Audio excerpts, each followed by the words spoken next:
This is George Newbern, the voice of Superman. This is Kevin Conroy, the voice of Batman. And you're listening to the DCAU Review, hosted by Cal and Liam. Streaming at DCAUreview.com and on your favorite podcast app. Destroy Superman and the Justice League. Help us. Don't worry about me. Stop them. I always do. Here's the plan. What plan? We kick their butts, right? Let's get this over with. I'm going to destroy this. Too much curiosity can be dangerous. Maybe I like danger. Gotta stop it before it's too late. Stay down. Give me strength. Let's move.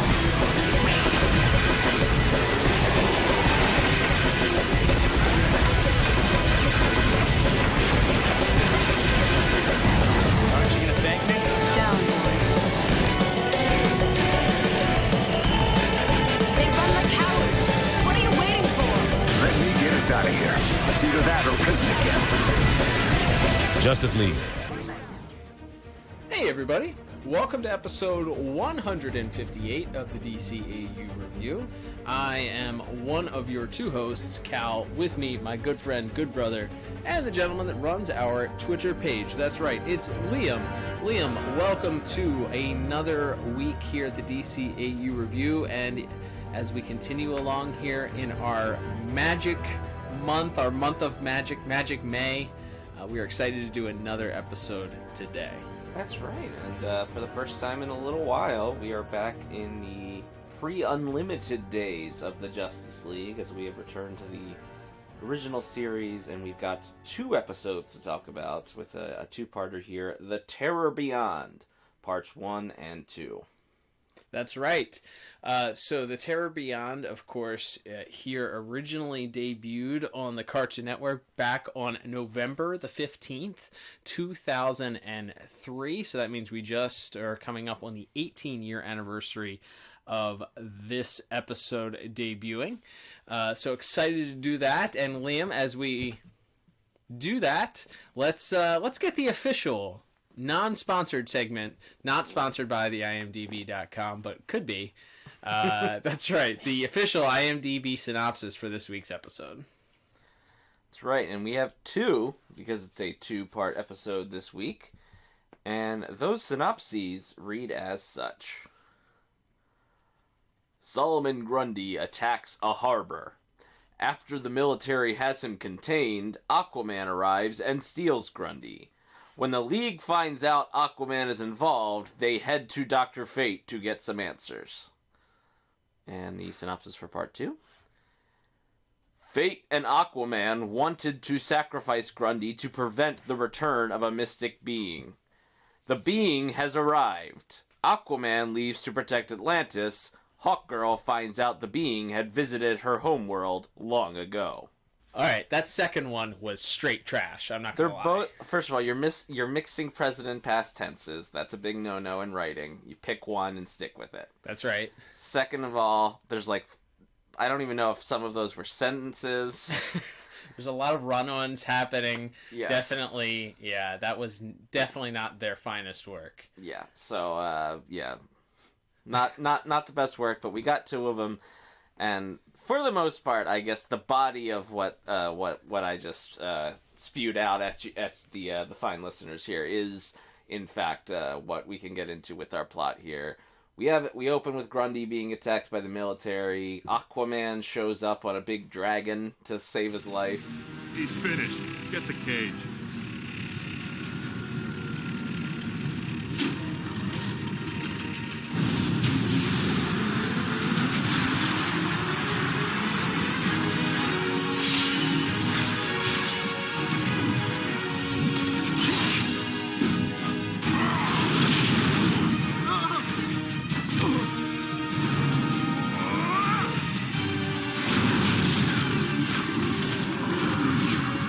If you want to live, come with me.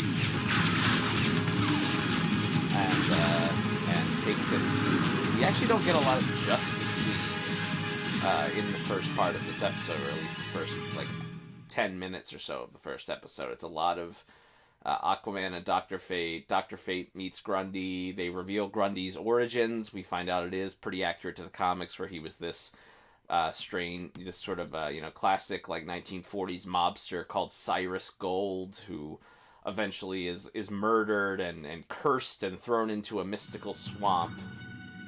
They ended your life, cursed you with a powerful gree, and dumped your remains in a swamp redolent with mystical properties of its own. These magics did not sit well together. And so it was that decades later, the swamp gave birth to a walking dead man, soulless and empty, always seeking, never knowing why. Grundy remembers. He meets our needs. Then we should begin immediately. The future of Atlantis is my only concern. No, Grundy wants something. We're already agreed. You help us, I give you the gold. Grundy not want gold. Grundy wants what men took from him. Thy curse removed your soul. Grundy wants it back. Will magician help? I will do everything I can. If you help Grundy, Grundy will help you. Where in fact he is reborn years later as Solomon Grundy, this sort of zombie Hulk-like creature, and from there we understand that Grundy wants his soul back. There's a mention there that the curse took his soul from him, and so instead of riches or whatever else Grundy would normally ask for as payment, he decides he wants Dr. Fate and Aquaman to help him find his soul back. And that's kind of the theme that runs through the rest of part 1, and certainly to the end of part 2 there is Grundy is... We humanize Grundy in a way that we have not to this point in the series, where he's only out there been a monster for Superman to punch, or sort of maybe comic relief a little bit too, because he's a big dumb guy. He has a lot of funny lines in, say, Injustice for All or some of his other appearances. So this was a really interesting tactic to take this character and really kind of make him the heart of the episode.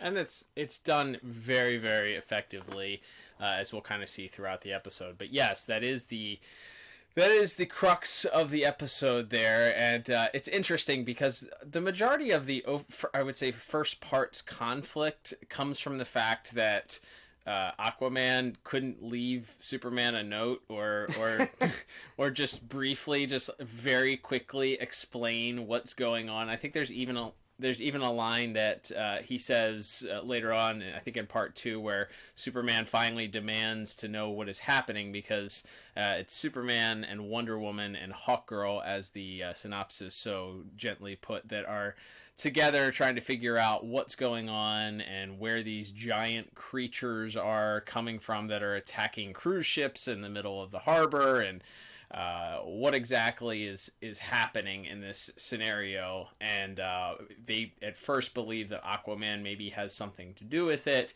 He's being very cagey. Mira is even less forthcoming with the details.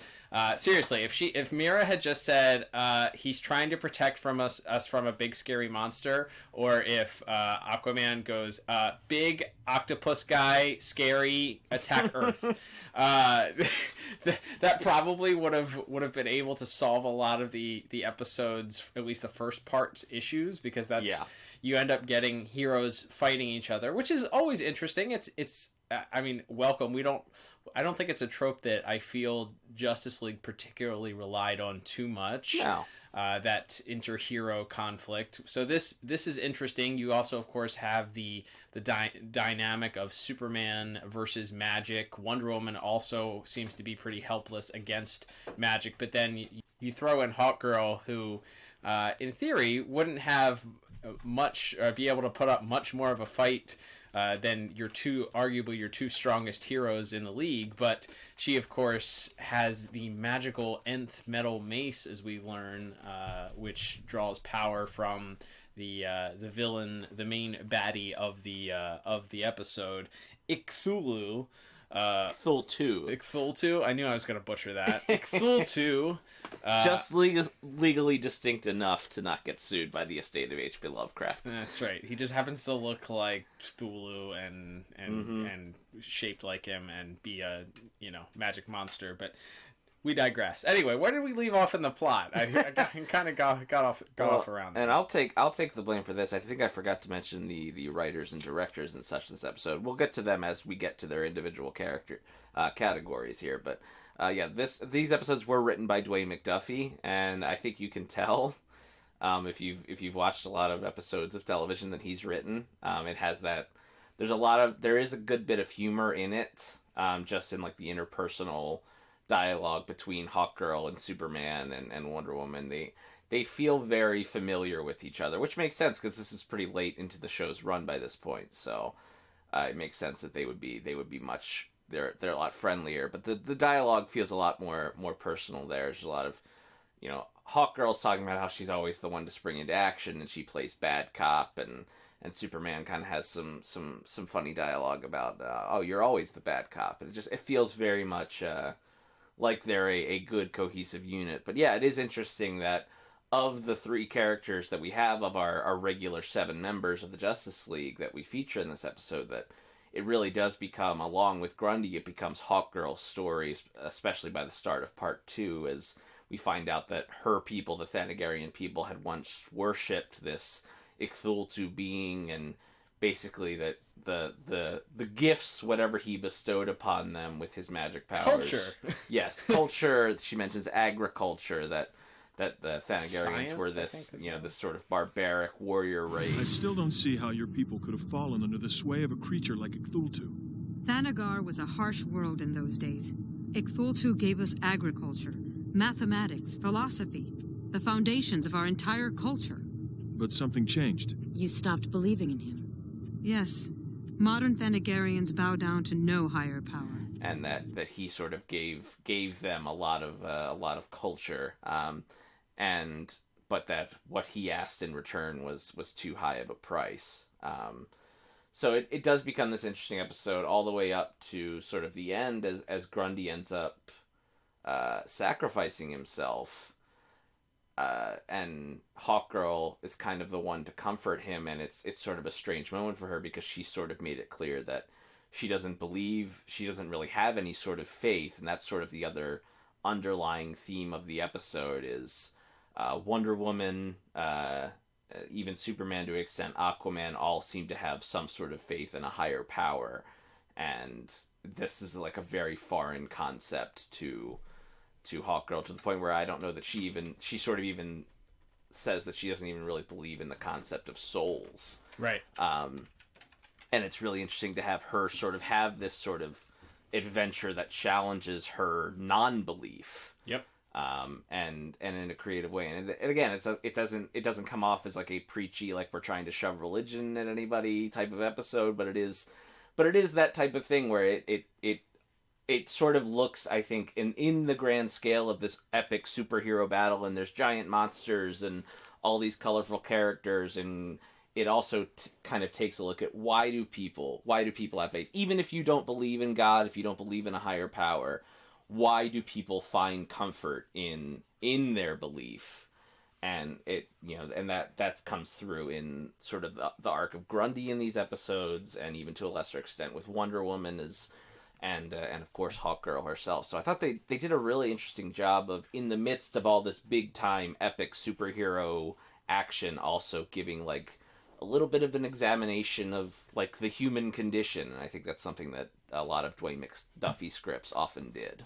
Yeah, it's interesting. Like you said, she's having this existential crisis that I don't think you realize. At least I didn't remember. So this is an episode that I did not watch a whole lot. I'm not gonna lie. It was pretty refreshing going into it.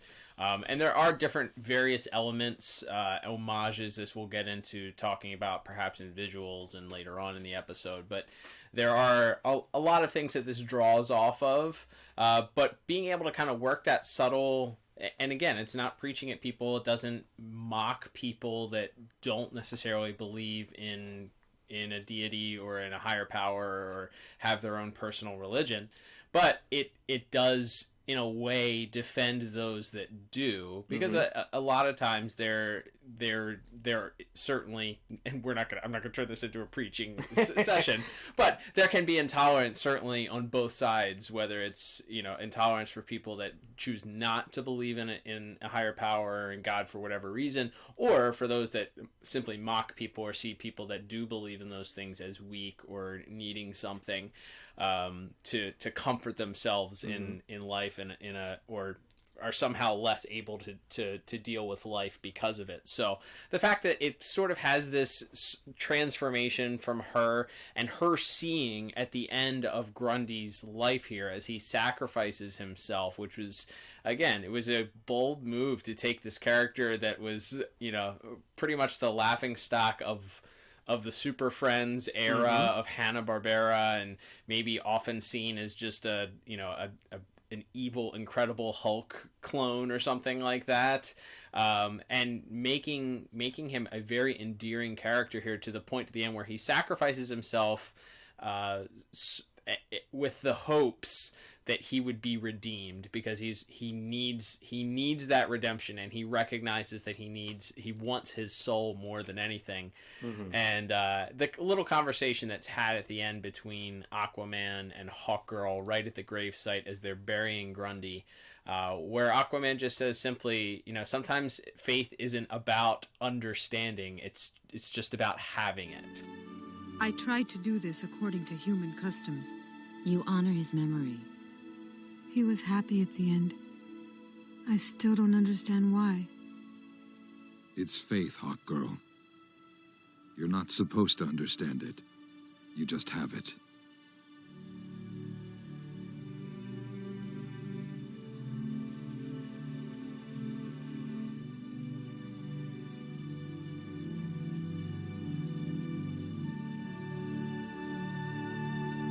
Absolutely. And that was a very, very general, like, kind way of sort of acknowledging that without spitting a specific religious belief at the listeners. So very much appreciated there. The plot, I think, is, to me, it's the tale of two episodes, because the first half of the episode is a lot of fun and a lot of action that occurs, and it's fun because of the action that occurs between the fighting between the superheroes. That's great. Seeing Dr. Fate go up against Hawkgirl, and you get lots of back and forth between Hawkgirl dropping little quips in between. You get Wonder Woman battling Grundy. You get Aquaman battling Superman. It's great. There's a lot of fighting that happens there. Even Inza gets in the battle. The second part, I think, is more of the where the bad guy is identified, and it's more just kind of faceless, nameless armies of different creatures that really don't, these magical prehistoric creatures that attempted to overtake Atlantis at one point, which ultimately caused Atlantis to be the sunken city. So we do get the origins of Atlantis, at least in the DCAU, and how that city went from being a surface city to a city beneath the surface. And so Poseidon, using all of the magic at his ability to ban these creatures and to seal this portal that, I'm going to mess it up again, Ixultu. There you go. I nailed it. I even spelled it phonetically on my paper here. Ixultu, in order to banish him completely. But so for them to come back and that ends up being the majority of the second part, is a lot of just fighting and punching and battling between these creatures, but it's sort of redeemed at the end with that touching sacrificial moment, and then that conversation at the grave site at the end as they bury Grundy. Yeah, I definitely think so. We can begin to get into our scores here. I really like this episode. I think I agree that most of what I really enjoyed about it was in part 2, when they started doing that sort of deeper explanation. And I do think part 1, it suffers from, again, we want to see the superheroes fight, so they have to not speak to each other. Of course. And that's on a lot of stuff that I love. Batman versus Superman comes to mind. Yep. I'm sure, a lot of anytime you set up the first Avengers movie, like there's a lot of times where we just want to have Iron Man punch Thor for a while, right? So we come up with a reason for them to have a disagreement, correct? Or not, or they intentionally don't speak to each other because then the fight wouldn't happen, correct? So I forgive that, but at the same time, I think that did bring my score down just a tad, and I settled on a 9 out of 10 for plot because I do think the Grundy stuff is really great. And to your point about not sort of demonizing either side of it, it's very easy to do caricatures where the atheist is this godless, heartless monster, and the religious person is an idiot or a hick or a fool or a bigot or whatever. Like, it's very easy to do that. Sure. And sometimes it's used for comedy. I'm not saying there's no time to ever use those caricatures, but it was refreshing to kind of have in this children's cartoon to have like an honest discussion between these larger than life characters about something as simple and important and inherent to who we are as human beings as faith or lack of faith for that matter. So I loved that, and a lot of that comes from the second part, I think. Agreed. Yeah. I went just a tick lower. I went 8 out of 10. It's still very strong. Another one, like I said, just not one that I had seen very often. So another surprisingly interesting episode, and one that I think if you had asked me what the overarching theme was, I would have just thought that it was punching these monsters, but having such a touching moment and that underlying sort of existential conversation between Hawkgirl, and she has conversations with Wonder Woman where she asks her, do you really draw strength when you pray to your gods? And she's like, yes, absolutely. So seeing that journey go through there, and then end on the note that it did, very, very, very, very fun. So strong score from both of us on absolutely. That one. All right, Liam, let's move on to our next category, which is going to be our visual and animation category. Lots of fun to be had in this episode. I think the first thing that I'll just notate is the opening scene that we get. I think we remarked right off the bat that it very much rang true to a Incredible Hulk scene, perhaps even from the Incredible Hulk cartoon, the short-lived Incredible Hulk cartoon from the mid to late 90s, which is actually, I think, is available for streaming on one of those services that we are not sponsored by. No free plugs for you. That's right. So if you're not sure, that was a fun little series. It fit into the Marvel animated universe.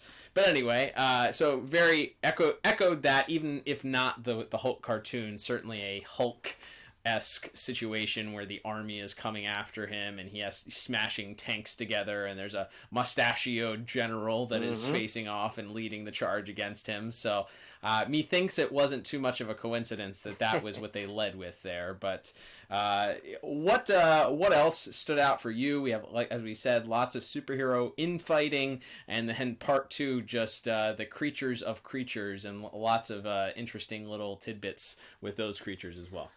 Yeah, absolutely. That's definitely what stands out to me from that first action sequence with Grundy versus the army to Aquaman appeering on what is referred to later as the Loch Ness Monster. It's a big, like, sea serpent dragon type animal. Definitely looked more dragon than Loch Ness. But. Yes, agreed. But and then later on we start to see these. It's like a dinosaur, but it has an octopus body.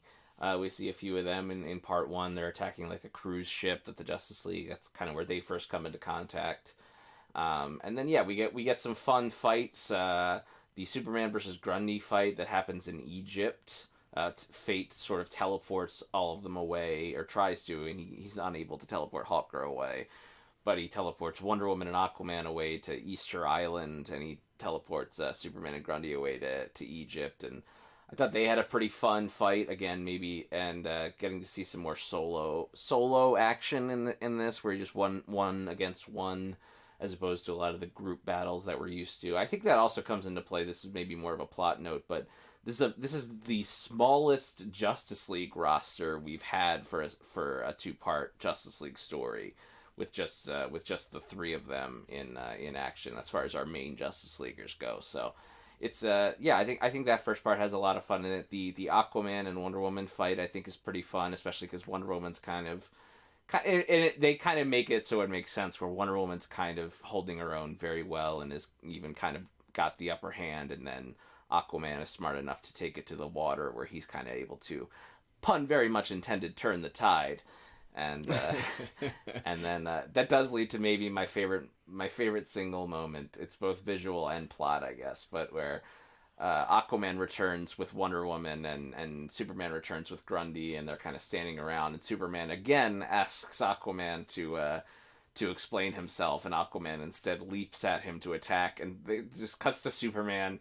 He sighs very deeply, and then he just throws a punch, and it cuts as his fist hits what would be the camera, and then it cuts to a shot of him pulling Grundy by his collar and dragging Aquaman by his hair, I guess, back towards where Fate and Hawkgirl have been fighting. So, yeah, I thought there's some really good visuals in that first part. Yeah, first part has a lot of infighting, and as we said, there's as Fate uses his powers as he's attempting to sort of continue this incantation, there's a lot of fighting that occurs in that scene. There is some CGI actually that's used. Actually, there's a lot of CGI that's used in that first part. But I didn't think it was as being such a large. Don't have an issue critiquing the CGI. Yeah. We'll just say that I'll be the guy that stands up and says I don't like this. It wasn't as bad and noticeable in this because it was more static. I think static imagery rather than the 3D moving vehicles. I think the first time I noticed it was when Dr. Fate first appears, the Ankh, that his logo appears and he comes out of it, and there's some static that appears around that, some, I guess, supposed to be mystical elements that sort of shoot out from behind that.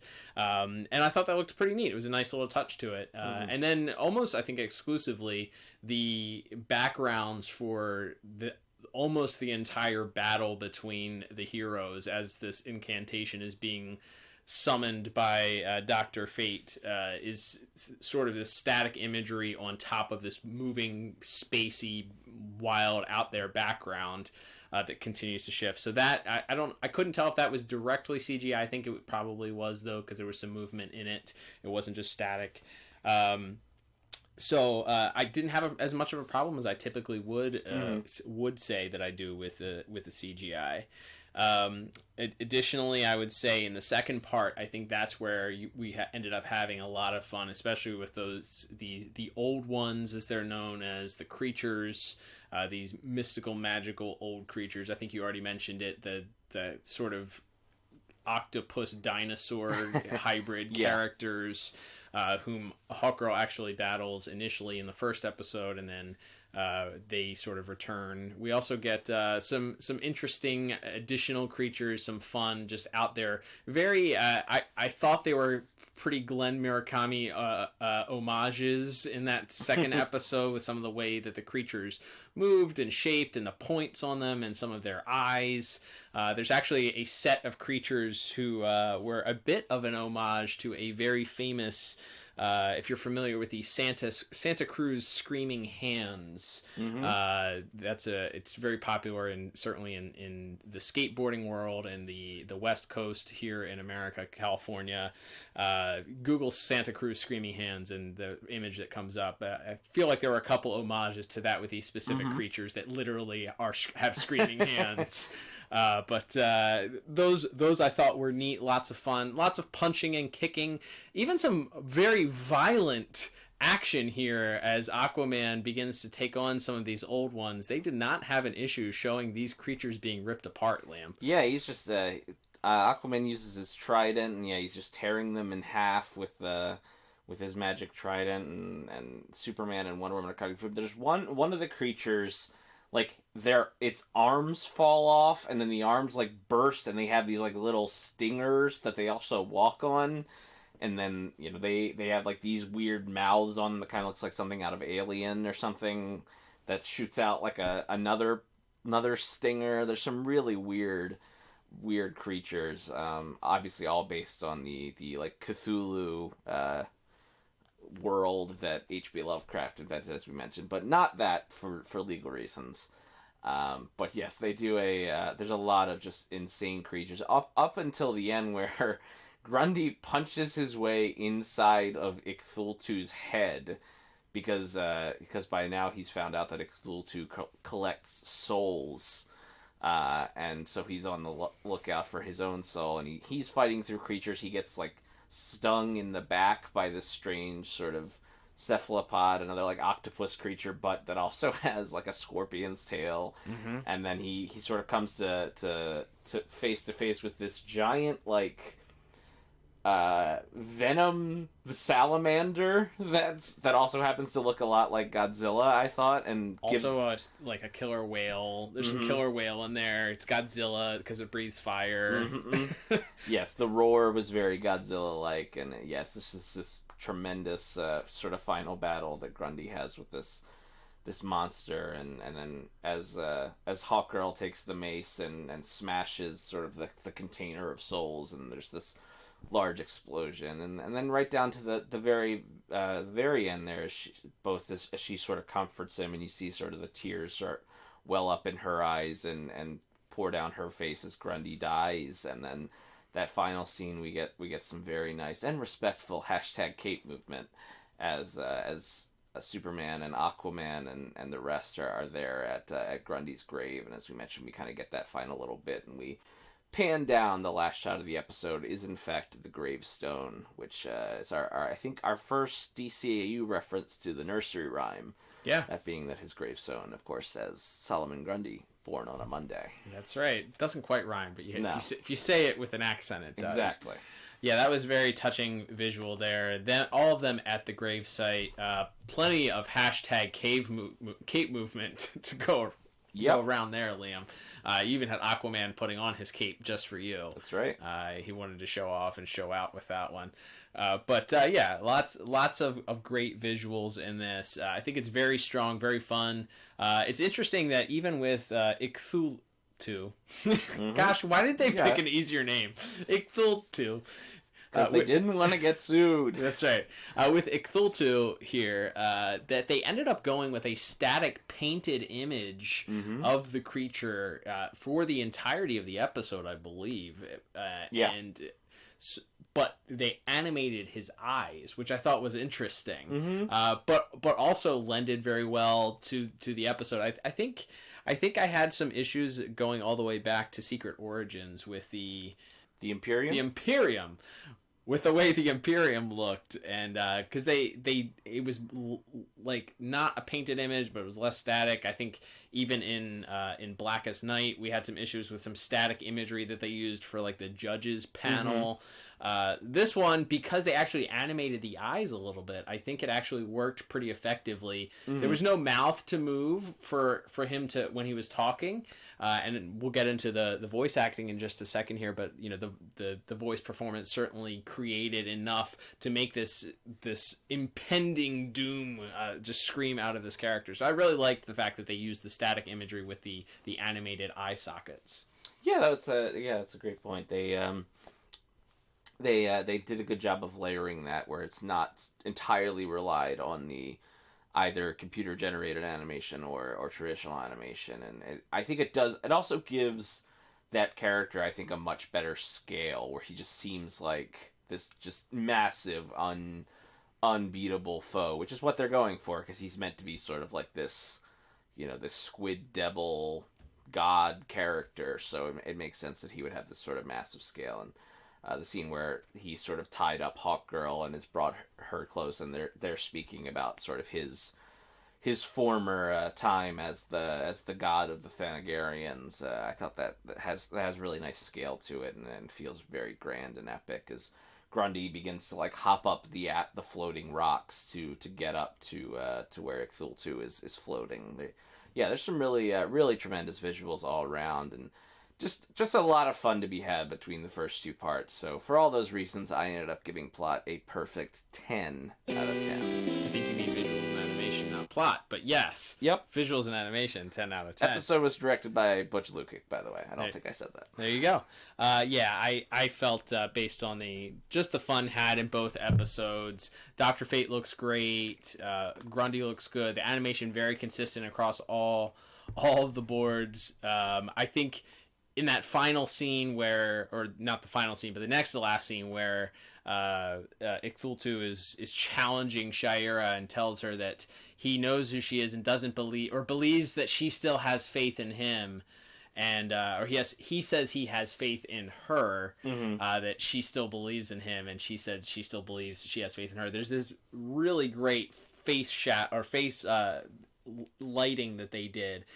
You can see the shine coming from whatever this membrane or whatever it is that she's going to go destroy coming off of it. It's this front lighting that comes done really, really well. Visual and animation, I don't know how you can watch this episode, not appreciate it, enjoy all those creatures, and not give it a perfect 10 out of 10 like we did. There you go. All right, Liam, moving on to our next category here. That is going to be music, dynamic music partners, I believe. I believe this one, specifically was just Lolita Redmanis is credited for both parts. So. There we go. Let's talk about that today. I know. As we were watching here, you mentioned a couple of things. A neat soundtrack for this week's episode. What stood out for you? Yeah, there's a couple moments. One is right when Aquaman appears, we get kind of the return of the music from the enemy below, which I guess becomes the Aquaman theme that we hear in that episode. I thought that was a great, grand way to introduce that character back into the show. We get a lot of the Wonder Woman theme in this episode. We do. Welcomed. It's very good. I love that theme. It's plays both. I think in her initial appearance when she first calls on Hera to give her strength to break out of the tentacles of this strange monster they're fighting, and then quite a bit as well during her fight with Aquaman. It's kind of transitioning back and forth depending on who has the upper hand in the fight in that moment. Other than that, I noticed it's actually right near the end. They bring in like this when sort of Grundy is sacrificing himself. You might expect like the grand like orchestra with horns and strings. There's a lot of piano used, and I actually and I don't know this, but that might also be another Hulk homage. Could be. Yes, that's good. And whether intentional or not, I think it works as such. And having that sort of more tragic theme playing very softly and not quite as grand and orchestral as we might normally hear it. I thought that really added to that moment there as he's sort of saying goodbye to Hawkgirl. Yeah, I don't disagree with you. I think those were pretty much the same notes that I had there. I felt like there may have been a swing and a miss opportunity to use the Shirley Walker Superman theme as he comes in triumphantly making his initial entrance.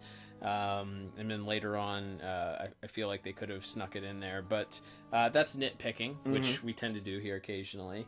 With that said, I think the rest of the soundtrack is very strong. I think that the battle at the end between Icthultu and the Justice Leaguers, and certainly him having that conversation with Shira as she's sort of bound in front of him, and he's trying to convince her and have this. It's weird. His pride ultimately is his undoing, as he tries to convince her or figure out why she and perhaps the other Thanagarians gave up on him as their god to worship. So ultimately that gives Grundy enough time to get in there. But I thought the music during that was great. I thought that the music is not anything outstanding or I feel like that set itself apart during the battle scenes, but it's still strong and adds great atmosphere, which is all we ask for generally with a lot of the music in those fight scenes, especially in the later episodes. So I think music is very, very strong for this. I went with a very good 8 out of 10. What about you? Haha, and I gave it, wouldn't you know it, the exact same score of 8 out of 10. There we go. All right, Liam, moving on to our final category of the day. That is going to be our voice acting. We will talk about our cast of characters from today's episode, including a surprise one that you might not expect to be, although he has done acting of his own. But let's talk about this week's voice casting. Yeah, I'll start with what I feel is the most important here, as I think you're alluding to, is playing the commander, the stand-in for the Marvel character General Ross by all intents and purposes. He's an older army man with a big gray mustache, but playing him as William Hootkins, who would probably best be known, at least to us, as Red Six in Star Wars New Hope, better known perhaps as Porkins. That's right, Jack Porkins. That's right. He is slightly overweight, and so they named him Porkins. And he dies. That's his character arc in Star Wars. I'm sure there's lots of comics and novels about him, but as far as on screen. But was also one of the other police detectives in the 1989 Batman film, and has done quite a bit of other acting work as well. So it's just one of those. He only has a few lines in part one, but just when I saw that, and I saw that his number one credit on IMDb was playing Porkins, I knew I had to work that in. That was even if he wasn't that important of a character. Quite memorable. But definitely had to mention that. Speaking of which, we've talked about her recently. Jennifer Hale playing Inza in this episode, Dr. Fate's wife. She doesn't have much to do in the story, so but she does a fine job. But another DCAU veteran there. And then we get into sort of our main guest stars of the episode. Of course, we have replacing the previous voice actor from Superman. We have Oded Fehr, and I apologize if I'm butchering that pronunciation. I think that sounds right. But folks might know him from The Mummy and the Mummy sequel with Brendan Fraser from the late 90s and early 2000s. But he's playing Dr. Fate here. And an important note to make, Cal, after Dr. Fate's first appearance earlier in the month, we can understand what he says. I warn you both again. Once the spell has begun, I cannot stop. And the pain will be unbearable. You've told us before. Get on with it. Stupid magician. Grundy not care about pain. Grundy wants his reward. Very well. The elements are gathered in a place of power. A wizard of great knowledge. The trident, Poseidon, and the forbearance of a dead man. Wabi, Eskil, and Faresven. The walls between the worlds have been torn asunder. Ashline and Isawele Baskapan. I order them now sealed. Power of the Titans which resides in their trident. By the power of the Lords of Order which resides in everything. By the power of fate, which resides in the helmet of Naboo, Obone de Buenan, Witingendan, banish the old ones and seal the breach. Warbion, so fate demands, so fate demands, so fate demands, so fate demands. Yes, it's revolutionary. Imagine this. Not only that, and we talked about it a few weeks back, which you can hear our review of that in the archives at DCAUreview.com if you want to listen to the Hand of Fate review, or on your favorite podcast app, wherever you listen to us.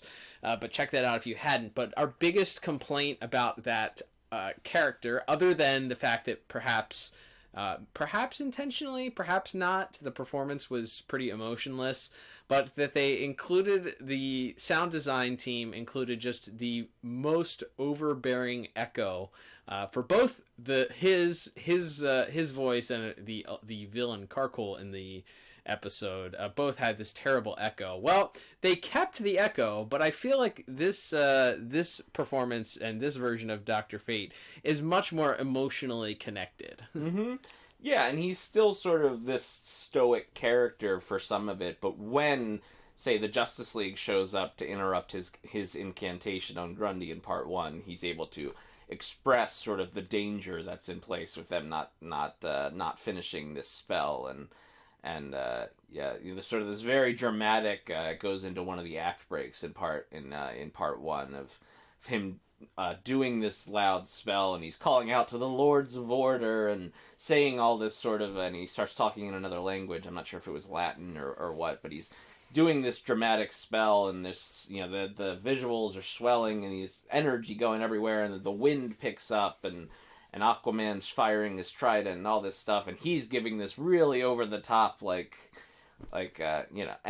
performance in the vocal as he sort of reads out this spell, and it's very good because that's kind of what you want in that moment from that character. So I think he does a very good job as Dr. Fate. Yeah, he's really strong, and I think we had even mentioned it when we reviewed that episode a few weeks ago, that this is the performance I prefer, even though, again, it is not as if he has to show much more emotion. However, right.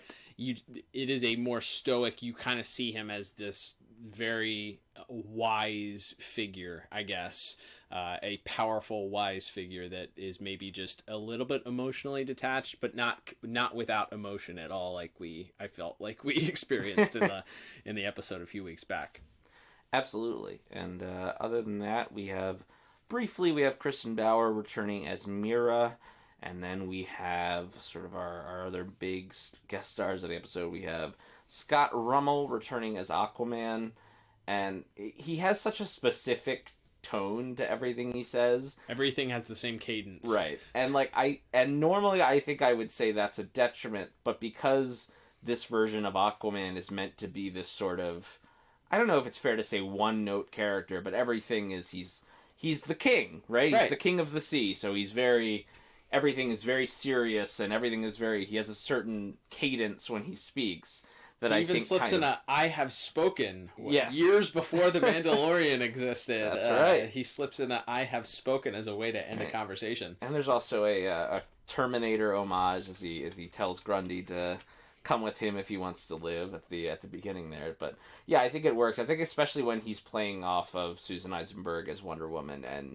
and George Newbern as Superman in part one, and then again, as we mentioned, that final conversation that he has with Hawkgirl, and then really the two stars of the show though this week we have Mark Hamill playing Solomon Grundy, who I'm assuming they just used him at the time because the Joker was also in that episode in Injustice for All, and so they needed one of the other people they had already cast to do Grundy's voice, and just thought it would be funny to have Mark Hamill do it. But he does a great job, and there's a little bit of an effect on his voice, but it's mostly just him speaking in a very raspy kind of dumb guy voice, and I think it really works, especially as we get into part two as he sort of becomes motivated to reclaim his soul. I think Mark Hamill's performance, it's really quite moving. Grundy knows how he can crush lots of screaming men.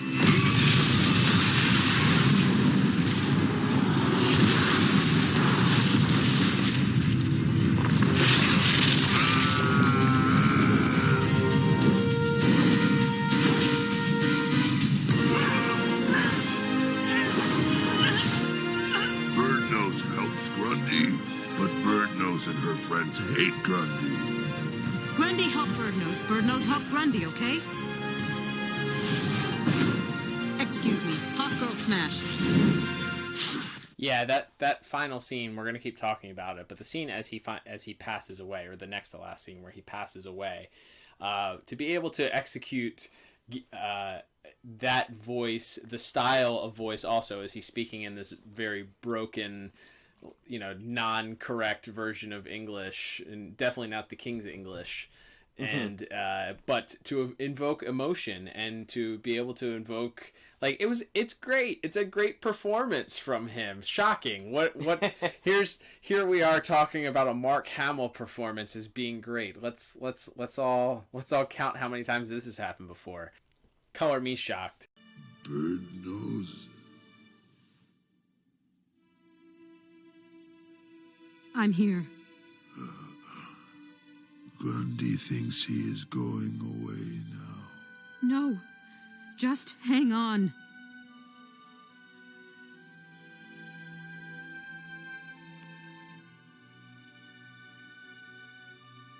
Do you think Grundy's soul is waiting for him? Grundy, I don't believe...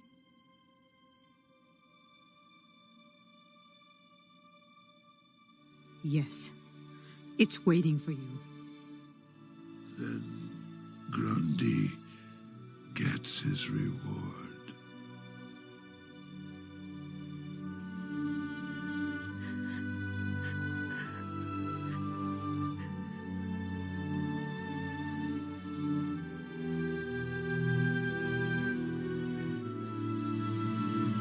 It's more of one of the best, the greatest DCAU voice actors, if not the greatest DCAU voice actor in history, showing his continued range of being able to be another character. And I appreciate the fact that I think they, like you said, they put a slight effect on it, maybe deepened it slightly to give it that sort of monster effect to his voice, so that it doesn't feel like it's the Joker. It doesn't. It's almost surprising to look at the credits and see Mark Hamill credited as the voice of Solomon Grundy. But it's really good. It's really strong, and he plays off of Hawkgirl so well, I think, in that last scene. Absolutely, and that gets to our final main player there, which of course is Maria Canales as Hawkgirl, and I think we've been up and down on her. I think especially in season 1, and whether that's on the vocal performances or whether that's more on just what was asked of her in the episodes. There's always that possibility as well. But I know there's some of those season 1 episodes where she's kind of where we felt maybe she left a little bit to be desired with her performance, and that is, I think, especially as we got deeper into season 2 episodes, we sort of saw some of her best moments. But I really think, to what we've covered, this is like right up there with a star-crossed as far as maybe Maria Canales' best performance in the whole series. No, she's great. She's great on this episode.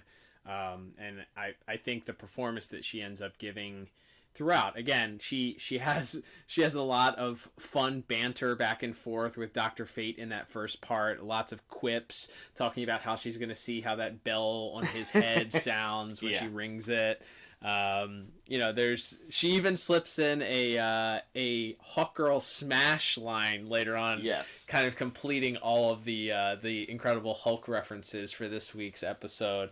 But she has a wide array of emotion, which is not something that you can always say about Hawkgirl episodes. Obviously, the character itself, also one who tends to be devoid of emotion, or if that emotion is shown, it tends to be anger or frustration or just like animal instinct of just trying to tear people apart. Right. So for her to have to show a little bit more range in this week's episode, certainly that very touching final 2 scenes, both with Grundy passing away and then her trying to come to terms with this idea of souls and and deities in that final scene with Aquaman. Really, really good. She turns in. I think this may even surpass that excellent performance that she does in Starcrossed, but maybe it's just 1 and 1A, I guess. Yeah, no, and it's different type. A lot of her I think her emotion comes from, one, the sort of betrayal of her friends in Starcrossed, but also the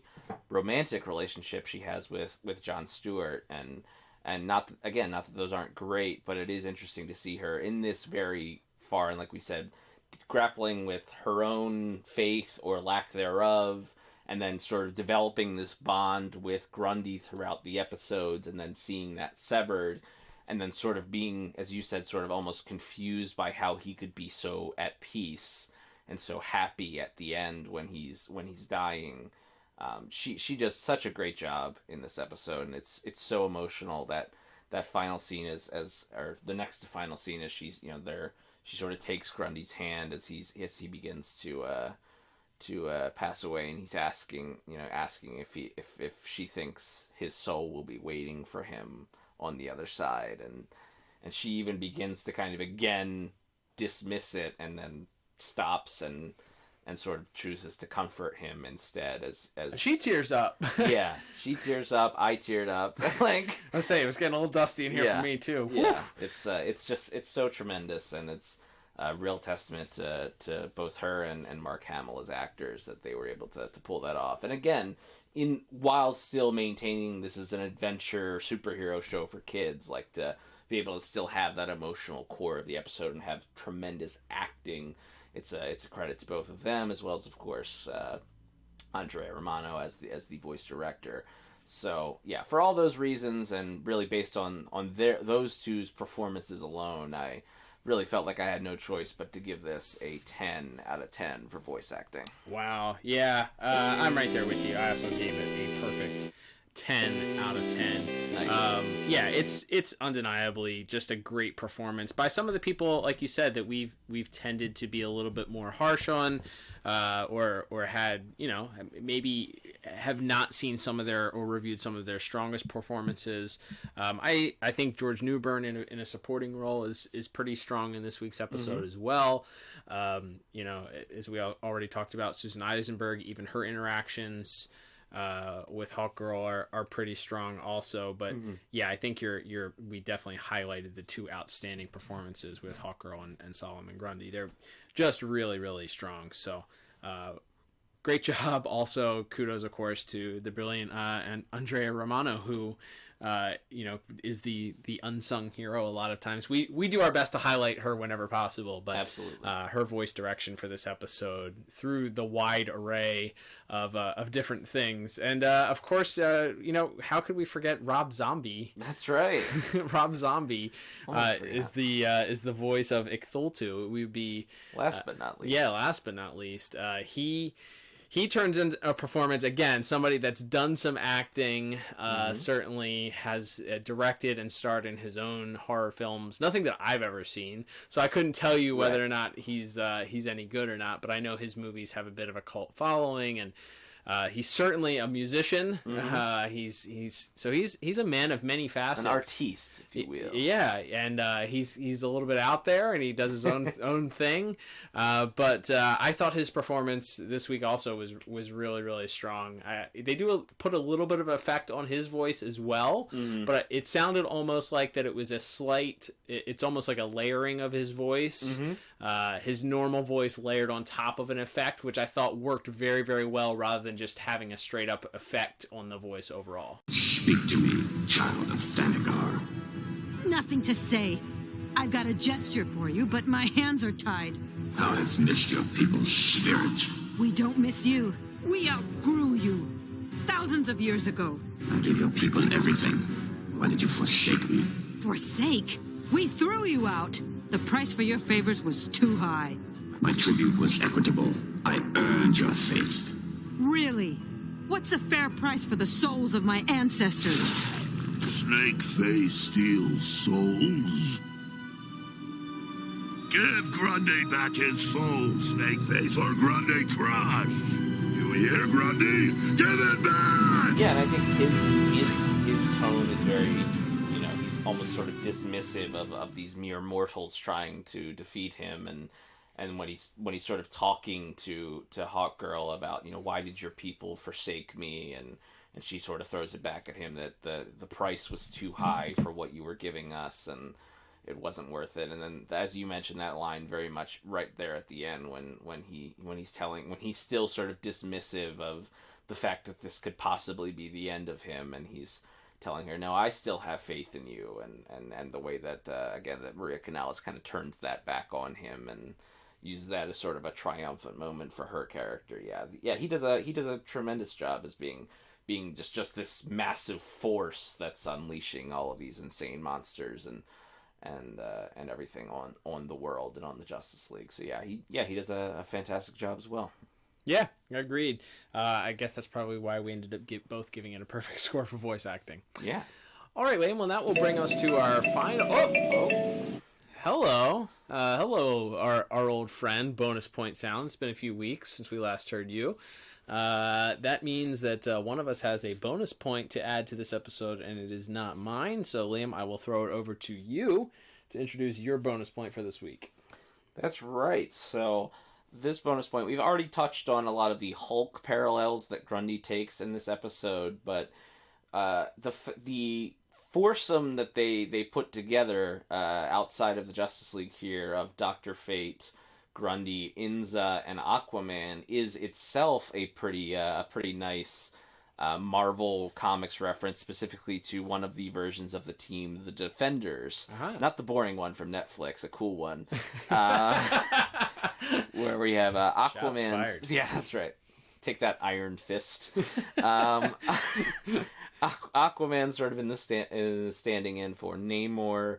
Dr. Fate, perhaps quite obviously standing in for Doctor Strange. We have Inza sort of in the place of Clea, which was another sort of one of those Stan Lee, Steve Ditko, Doctor Strange mystical characters. And then, quite obviously, as you mentioned from the first moments of the episode, they really wanted to hammer home that Solomon Grundy as Hulk stand-in and comparisons all the way through to, as you mentioned, the Hawk Girl smash line right at the end there. Is a really nice little kind of cherry on top to all of our Marvel references that we got. But I just thought there's some real, that was really cool that not only did they do the more overt ones, but just like putting these characters together at all, involving Aquaman in the story, where maybe it could have just been Dr. Fate, but having that sort of in and of itself be another sort of sly Marvel Comics reference. I thought that was pretty cool, and obviously Dwayne McDuffie was the guy who wrote for both Marvel and DC, as well as, of course, starting his own imprint with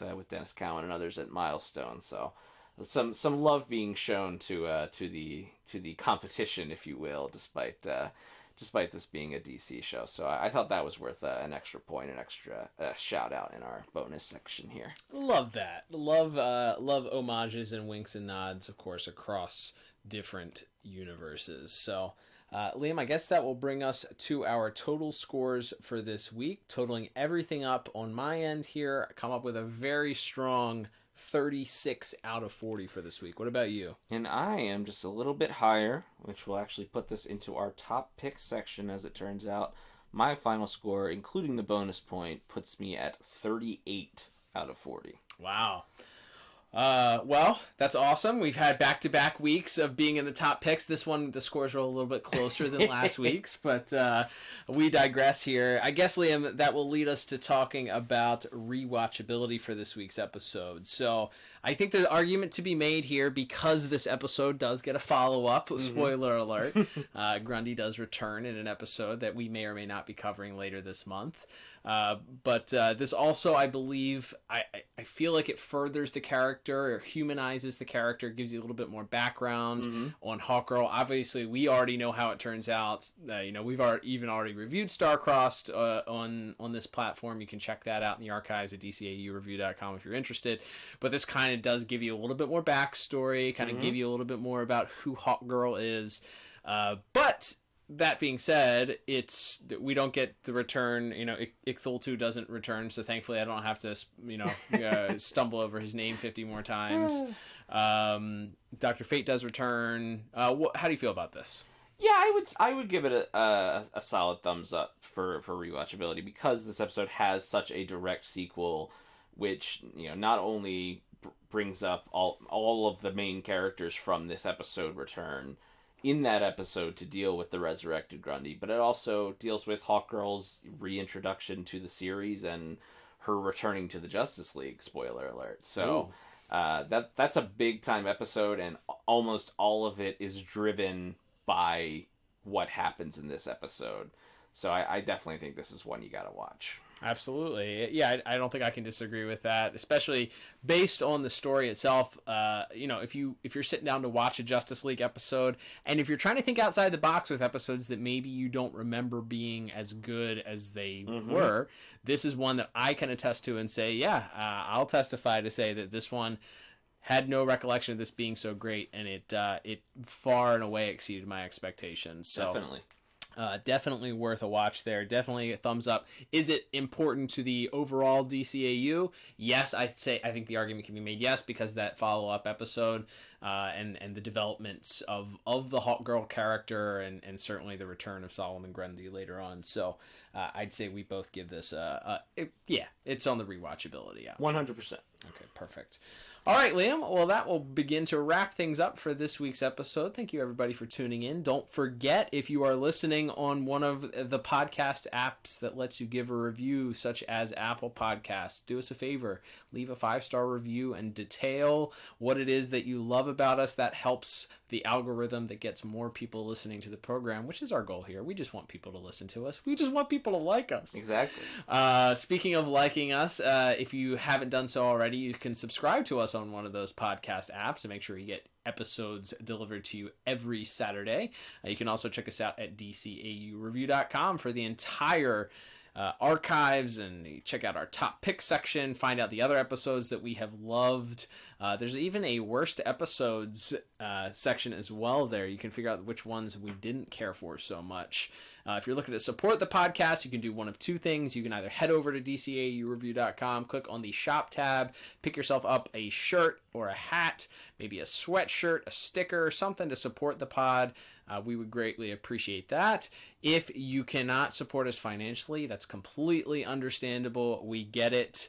Life is hard and money is tight. So if you want to support us in another way, you can do so. That is absolutely free, and that is heading over to YouTube and subscribing to the Pod Tower YouTube channel. So not only do you find our podcast there weekly in video form, it's not us talking, but it's the audio on video. So if you listen to podcasts on YouTube, you can also listen to it there, but you'll also find content from our good friends over at Tim Talk. Their entire podcast library is up there as well, so you can check out them. They review DCAU cartoons as well.